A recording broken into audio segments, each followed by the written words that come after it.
Hello and welcome to the OCVarsity Gridiron Extra Show. I'm your host, Jonathan Khamis. To my left is Steve Fryer. To my right is Dan Albano. We're at Fountain Valley this week. We previewed the battle for the Bell game, but we do have some Barons behind us. Dan, who are these kids? This is a junior All-American football.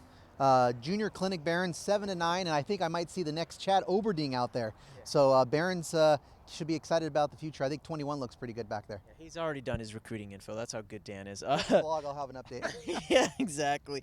All right, guys, for this particular show, we're talking Santa Margarita and Servite. Santa Margarita is 5-3, and Servite is 3-5, but they are both 1-2 in the Trinity League. So this game is critical for playoff positioning. Steve, Servite lost to Mater Dei, kind of a blowout fashion, if you will, 42-10. The Friars have actually lost 3 of their last 4 games. But for these particular teams here in Santa Margarita, how do you handicap this one? Because their quarterback, Costello, just came back. Well, and it's desperation time for both of these guys. It's back against the wall in the corner, all those great cliches, because Boston's going to go 5-0 in the league, right, fellas? Yes. Okay, Mater Dei's going to go 4-1.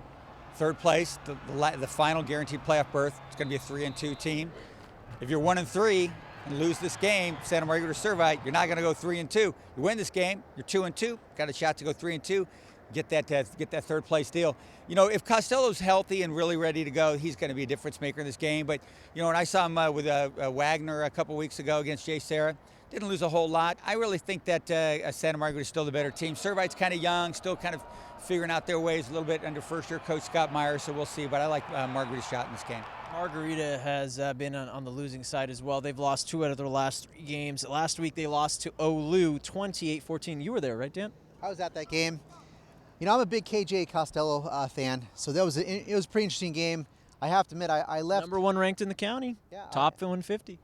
He's so he had both his ankles heavily taped. He's coming off. He missed the previous week because of ankle injury.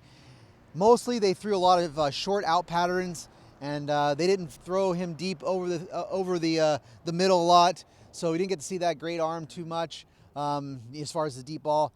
They essentially took out KJ and tried to get Wagner to come in, and in the fourth quarter to get kind of a change of pace, a little bit more athleticism, running, because KJ is not too mobile because of the ankles. Yeah. But Santa Margarita, they had some turnovers, they had a punt blocked, and if they play like that again, they will lose to Servite. I could see Servite.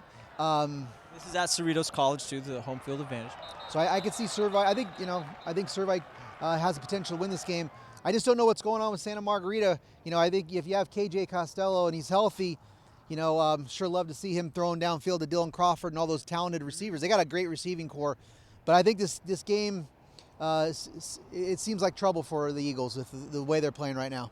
All right, that game's Friday night, guys, and thanks to Steve Fryer, thanks to Dan Albano. I'm your host, Jonathan Khamis, and for all your latest football updates, Thursday and Friday night, check out OCVarsity.com, where we've got you covered.